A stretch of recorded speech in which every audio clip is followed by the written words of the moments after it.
Welcome to the Engineer Your Success podcast. My name is Dr. James Bryant, your host for today's show, and I have the pleasure of having Alvina as a guest today. Alvina, how are you doing? I'm good. I'm good. Thanks for having me. How are you? I am doing excellent. Why don't you tell the listeners of the podcast a little bit about yourself? Yeah, sure. My name's Alvina. I'm a mechanical engineer. I've been working about 10 to 11 years now in the industry and recently pivoted towards change management. And basically, my background is mostly construction, did a lot of field work, got to travel a little bit to Newfoundland and like remote areas and things. So it was very, very intense in the beginning of my engineering journey with flying in, flying out, and all of that, and then slowly finding my place in what I think really represents me now, like the engineer, but also the artist and the philosopher. And I feel like that's that marriage between engineering and arts, if you want to call it that, or Yeah, psychology. yeah, I think that's, probably when you look at STEM versus STEAM and STEAM inviting the arts into that discussion because the artistic part of who we are, we don't always feed that part. We don't always kind of lean into that part. And I think it's important to acknowledge when you do have that creative space, right? When you have that itch it does really help you be a better engineer, a better manager, a more well-rounded individual when you're able to build on that part of yourself. But let's talk a little bit about your career trajectory and kind of some of the things you had mentioned that you were traveling and you were doing some things. So, let's talk about that. Yeah, sure. I guess like in the beginning when I started, um, you can imagine a 23, 24-year-old fresh out of university, ready to embark on the career journey and all. And I was really excited about that. And I was really excited to be able to really directly go into the field immediately. I didn't have that much time in the office per se. I had a few months, but then immediately I touched the ground, get your hands dirty. And it was really exciting, but I realize now looking back that it was quite a shock to the system as well, because it was such a big contrast to how school is. For example, you're in this kind of this very regulated, controlled environment. When you're in school, you have class, you have this, you have homework, and everyone's a certain way or whatnot. And then when you go into the field, especially in construction, the culture is really different, so Hmm. you have to get used to that. And you often hear, hey, you got to have some, you got to have thick skin and all that. And it comes from this idea that that you're going to have a bit of a shock sometimes, especially as a woman. I feel like it was a bigger shock.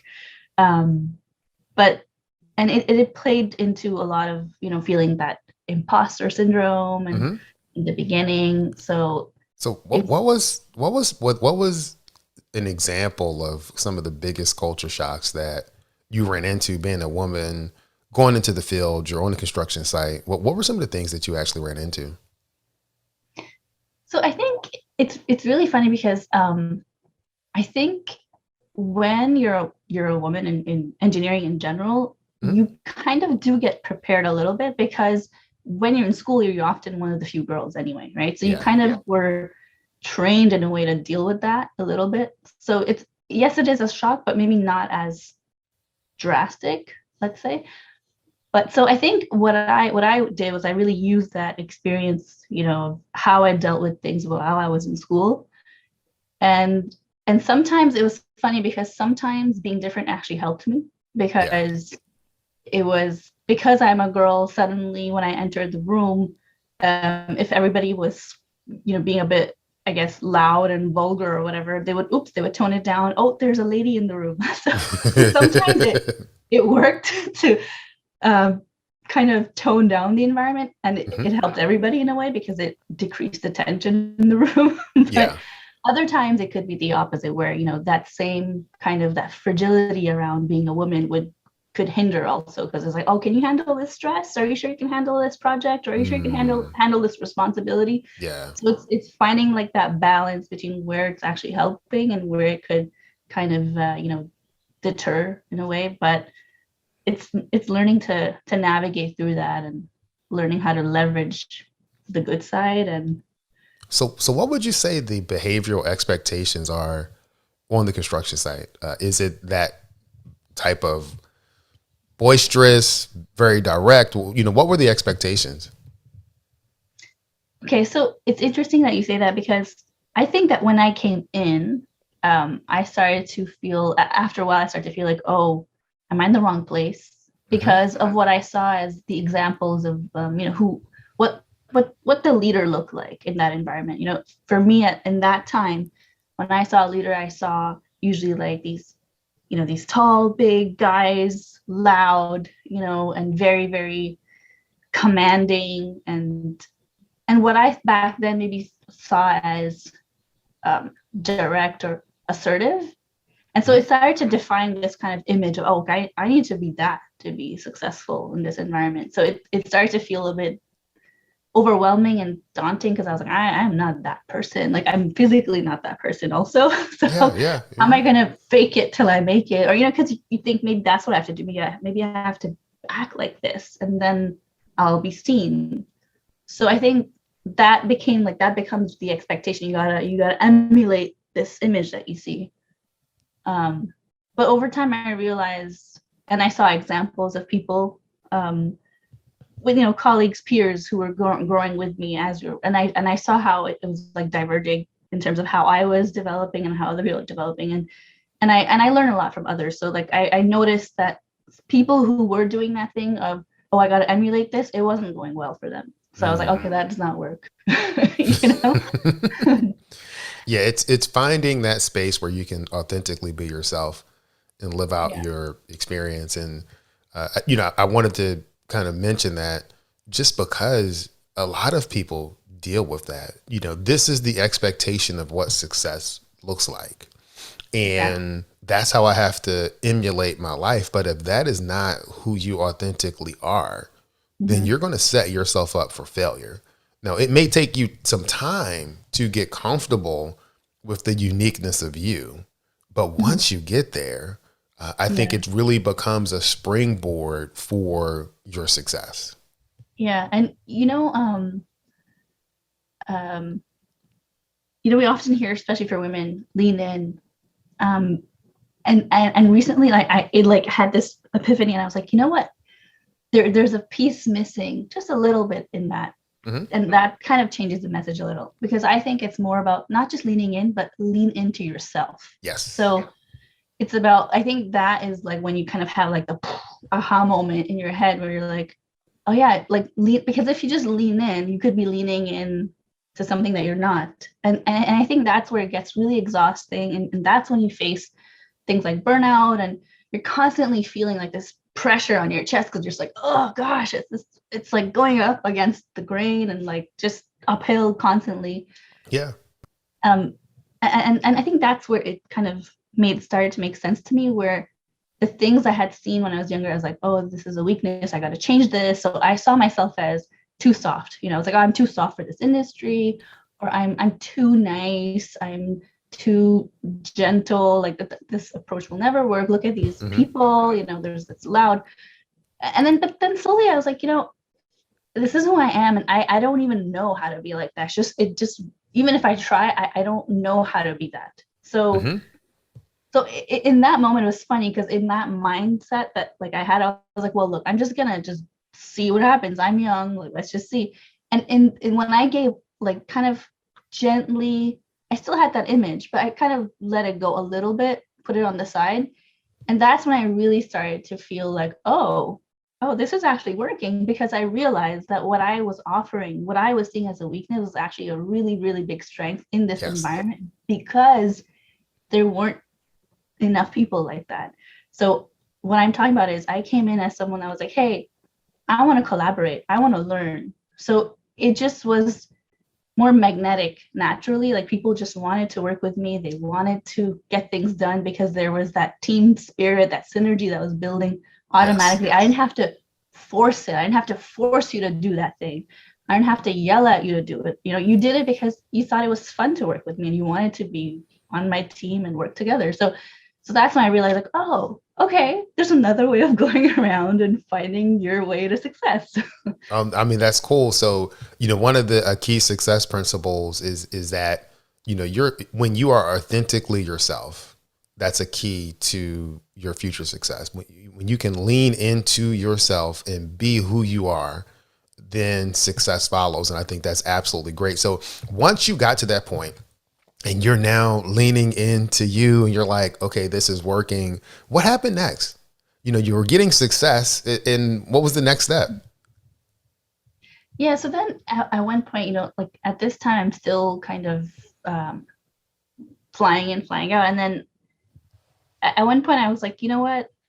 I do want to have a family at one point. So how do I make this work? Do I choose career over family? Is it a choice? Is it an absolute? Like, is it black or white? Because that's how it seems sometimes. And I think that's a really good question that you're asking, because often I find that when we're in a certain work environment, we Hmm. kind of become blind to what else exists outside. So outside of this employer, for example, what are other possibilities? And we sometimes maybe assume or think that it's probably like this everywhere else, but it's not true at all. Hmm. And I realized that after a while that, I could continue to go, do more projects, but do smaller projects perhaps, and do them at a different employer where I could still have the role of a project manager, but not have to work like 50, 60, 80 hours a week, Yeah. and be flying in and out. And it's about first, like, even before you look for anything else, I think the most important thing you have to do is really sit down with yourself and be really, really, really, really honest on Yeah. what do I value in my life? Where am I right now? Where do I want to go? Like, forget work for a second. Like, just take that out of the picture and just look at, when I look at life, what does a successful life mean? Like, who's in there with me? Do I have kids in this future? Do I have a husband? Do I have a partner? Are my parents close to me? Like, who are the people? What are the players? And what does my life look like? And create that image. And then it's so much easier than make those choices when Hmm. it comes time to leave an employer. Because you know what, if you just leave and just go to the next thing, you might fall back in the same traps again. So I think Yeah. it's so important to sit and like kind of take a step back and just look at, what do I really want, without thinking about what others want for me, for example, and Oh, really ooh, that's a questioning. go. No, no, that's a good one. When you Yeah. think about what you want and not necessarily what others want for you or what Yeah. society wants for you or what other people say, oh, Yeah. you have your engineering degree, so you should do this. And you're already Yeah. doing great at project management. And if you continue on this track, you can do this. It's what do Absolutely. you really want? Part of the process that we use in the engineer's blueprint is that first phase is focus on what matters most. What matters most to you? So we're walking clients through. Let's list what matters most. And the second, how are you using your time? How are you using the time that you have to start designing and building the life that you want? Because now you said that this is what matters to you, Right. and now you're visualizing what that life looks like, just what you just talked about. Is it, Exactly. or you have a family there? What are you doing for work? What are you doing for life? And what does that life look like? And Mhm. then designing a plan to bridge that gap. So it's absolutely correct. So you're going through this process. You're visualizing what life looks like. And what did success look like for you? How did you define success in that moment? So okay, so it's really funny, because if I dial back a few notches, it's funny because the reason why I even got onto this journey was because at one point around, I think 2018, I was like, I experienced coaching at work, and Hmm. I was like, whoa, this is a job. Like, someone has a job to help people like this. Wow, that's so cool. Hmm. So I started to look into it, and I was like, I like helping people. I like the vibe of this. And so I started to look into it, and eventually I decided, what, I'm gonna go get a certification. And in that moment, I was like, I want to know, I'm doing this because I want to know how to do it at work, for example, so that I Hmm. could help coach somebody or peers or whatever. But when I started the certification, I was like, just my mind just exploded. I was like, okay, this is what coaching is about. And it really opened up so much. And a lot of it came down to like, before helping others, I was like, well, I got to look at myself. You know, it allowed me to kind of put the mirror in front of me. And because that was part of the certification, was working on ourselves. And I was like, wait, I have to work on myself? No, I want to help other people. I came here to help other people. You know, it's like, no. Yeah. So that's what really got me onto this journey. Mm-hmm. And then that's when I really started to explore, like, you know what? I realized that a lot of what I was doing, or what I had, you know, like we talked about the image of success, and what was success anyway, like with outside of construction, like just in my life, I realized that a lot of it was based on many things. So for example, it was based on the fact that, you know, my parents immigrated to Canada. I was 7 years old. I saw them struggle. And a lot of it was as if I felt this need to be like, to prove it to them that, you know, it's okay. You know, maybe you didn't get to taste the success you wanted to taste, but I'm going to give it to you because I'm going to be successful. Mm-hmm. So let me be the thing that you want me to be. So then it was really hard to separate, like, okay, how much of this is really me and how much of this is my desire to show proof of success to my parents, you know? So that was really hard to separate, because I was like holding on to that so much. And even now, honestly, it's really hard to separate, like, what's really me and what's that, you know? Mm-hmm. So that was a really big realization. And then, so the other thing was also, once I got into engineering, I didn't have any clue of how much adversity I would face as a woman. It never occurred to me, because in high school, it was just like, okay, I'm good in math and science, so obviously I'll go into this field, because for me, it was like a duh, you know? But when I got in, I was like, oh, wait, this is weird. And I was being questioned, you know, especially when I would say, even to people like outside of school, like, oh, I'm studying mechanical engineering. And the response I would often get is, but you're a girl, like, just immediately. Wow. And I was like, what does that mean? You know, so it was like receiving this stuff that kind of, I think, made me want to prove even more, like, oh, yeah, well, watch me. So then, but now when I think back, I'm like, well, how much of what I did was to prove something to my parents, to my parents, in terms of, oh, I can show you success, to other people who were questioning women, oh, I can show you a woman in engineering. So, and then it was like, okay, but how much of that is just me responding to others? Yes. And so where is the me, the real me? And I think at that one, I felt really at a loss, but that's a good thing, because when you feel like that, you're like, okay, I got to do some digging here, you know? Yeah. And that's when it hit me that what I needed as a person was that balance between, like, the left and the right brains, if you want to call it that. Because I do have this artistic side. I do have this curiosity about human nature and wanting to understand, like, the psychology of things, behavior and all that. But I also am fascinated about, why does a plane fly? Why is that not falling on my head? Like, how does that work? So, you know, so I do have these two things, but what's common in them is curiosity. So, and that's what really stuck with me. It's like, oh, I am like this. I realized that if I had to put a label on myself, it would be lifelong learner. I need to keep learning, because that's the way I look at life. We have a short life. There's so much to learn. Yes. And so that's where, you know, I found change management, because I found that it was this marriage between really the left and the right sides, because you have, you know, let's say a technical project, maybe there's a client who's going through a technical transformation. They're, you know, using a new ERP software, like SAP or whatever.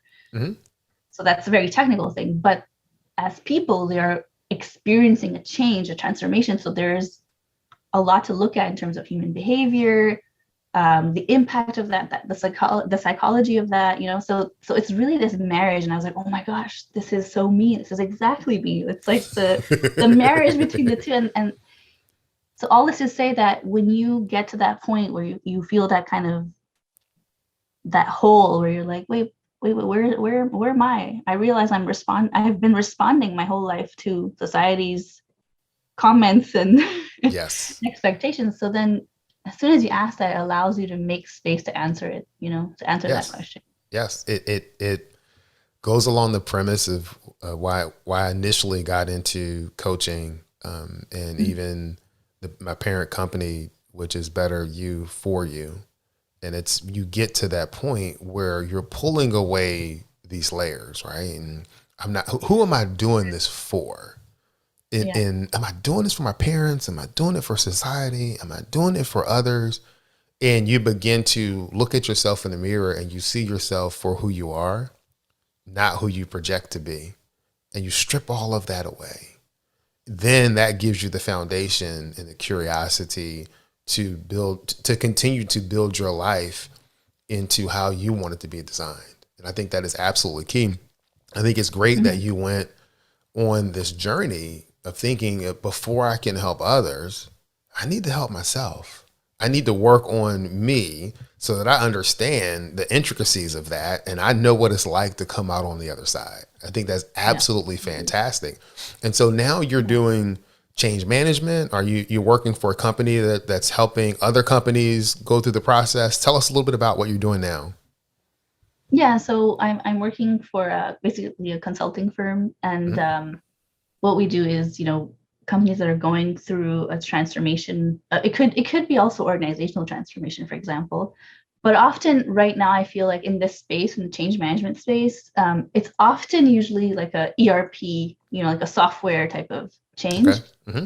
And honestly, ever since I've joined, I really can see so many other kind of projects benefiting from this. Just like, for example, let's say, I'll stick to construction as an example. So for example, when you're in construction, there's so many different models you can follow as a company. You can decide that, okay, I'm the prime contractor, I'm not the prime contractor, I'm just a subcontractor. So all this comes with layers of structuring your business and all the legalities of it, and also then all of this impacts like the people. So if you decide to become, a different type of service provider, well, now you got to train all your people so that they can offer that service. So there is always, in any kind of transformation that's related to a business, there will be a human impact, because without people, a business is just an empty building with a logo, right? So, so I feel like there's so much we can do with change management. It's just that I feel like it's very sometimes abstract for folks who are coming from very technical fields like engineering, like construction, because it's just so abstract. It's like psychology mostly, and it's applied psychology really.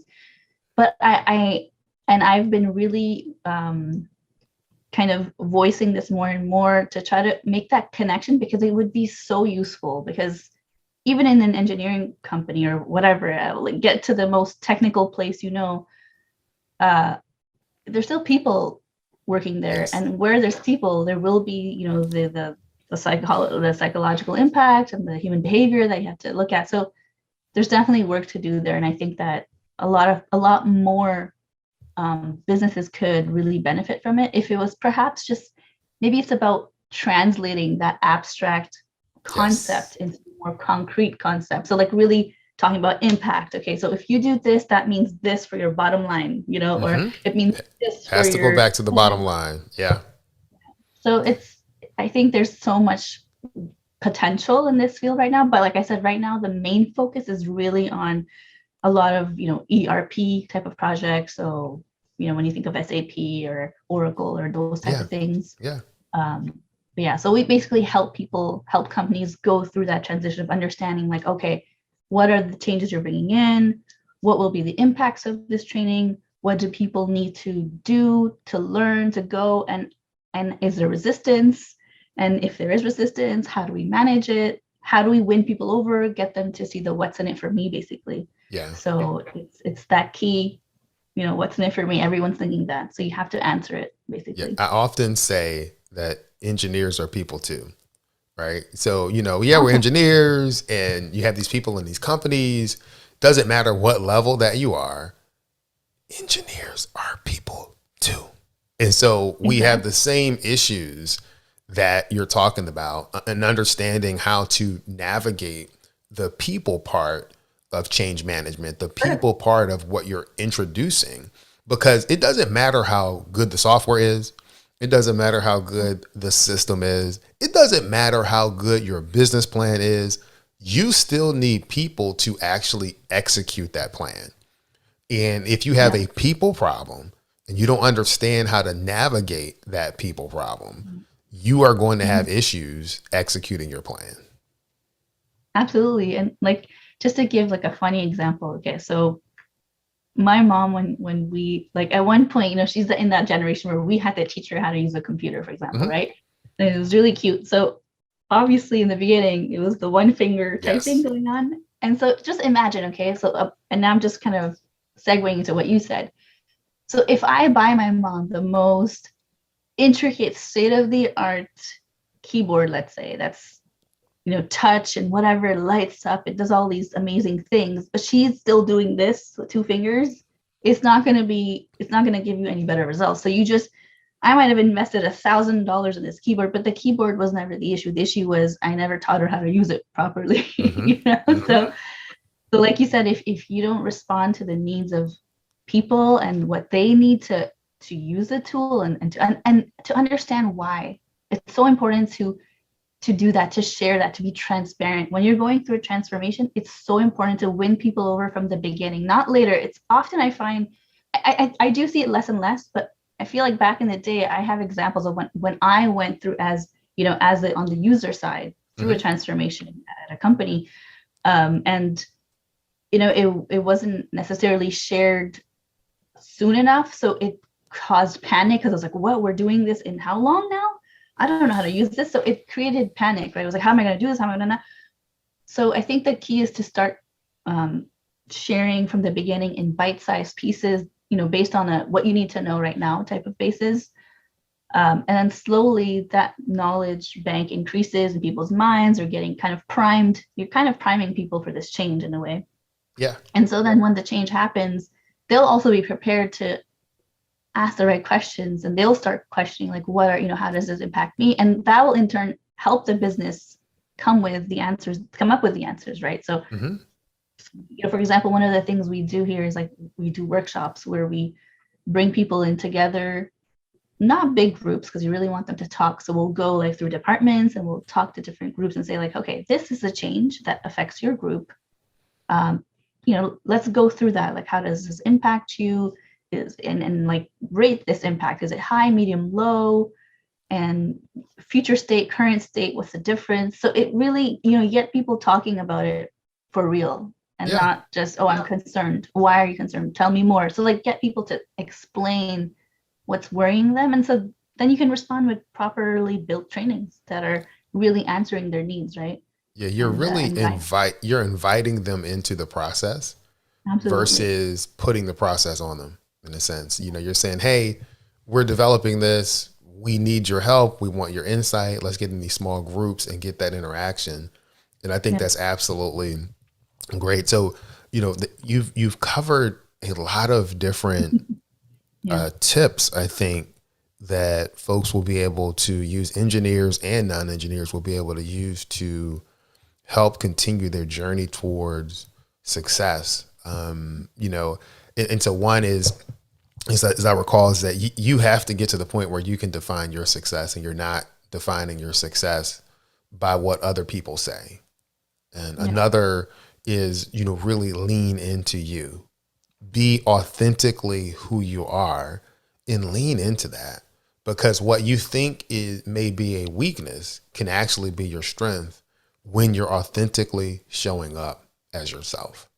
Absolutely. Yeah. And so what are some other pieces of advice that you would give for people in terms of whether they're going on a transformation journey or they're just in their career, whether they've started a business, they're an engineer, they're working in change management? What are some general principles that you would suggest or give, the listeners for success? Okay. So I think something that really helped me. So for me, it's my like proven way, and it's easy. It's really easy. It's the first thing is if you don't know something, don't pretend to know it. You just be real about it, and it's okay not to know everything. That's not what strength is. The strength lies in being able to say, actually, I don't know it.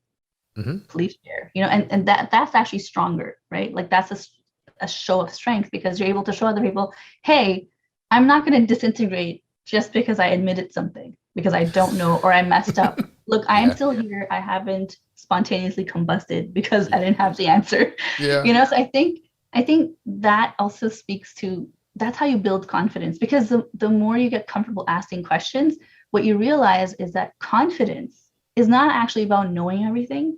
It's actually about knowing that you have the potential to keep learning.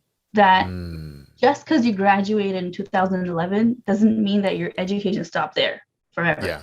Yeah. You're still learning. And that's what life is. It's a journey it's about learning, and you're learning about yourself. You're learning about your environment. You're learning about your family, people. You're constantly learning. As long as you're alive, you are learning every day. Learn something new if you want, right? So I think if you really live by that principle that, hey, confidence actually is about acknowledging my ability to learn and grow, it's so much easier to feel confident then, right? It's no longer about, I gotta be a subject matter expert of everything.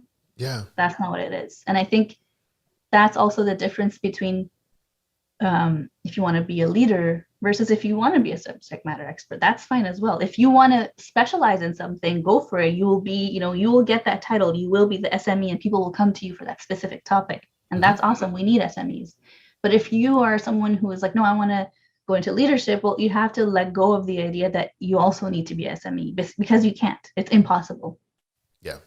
Go talk to a CEO. They don't know the intricate details of everything. That's why they have SMEs, so they can rely on their resources. So I think that's important.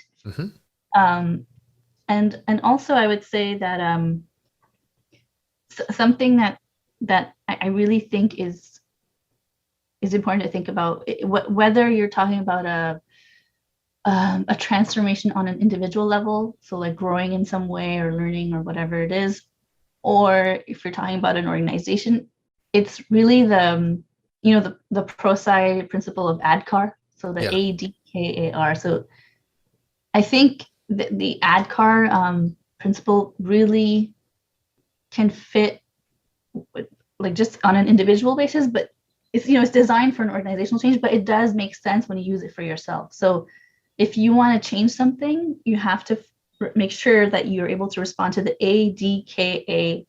So the A would be, for example, if you want to, let's say, I'll use an example that's not career related. So let's say someone's like, I want to be healthier, I want to lose weight, for example, right?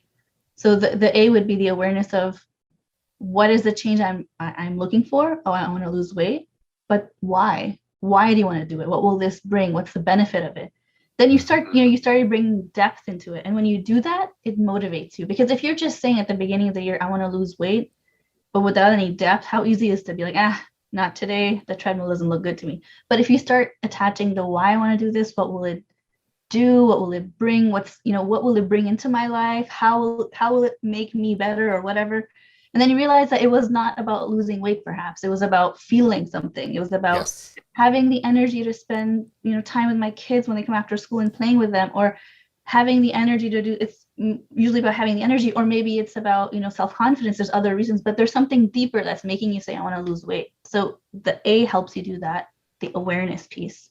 Then the D is about desire. So that also plays with, okay, do I really have the desire to do this? And how do I motivate myself to do this? How do I ignite that desire? So, you can see the parallel. You can apply the same thing to an organization and be like, okay, how do I build that desire? Like, how do I get people to want this change? The K is knowledge on, okay, well, I know this is why, and I do want it. I'm motivated.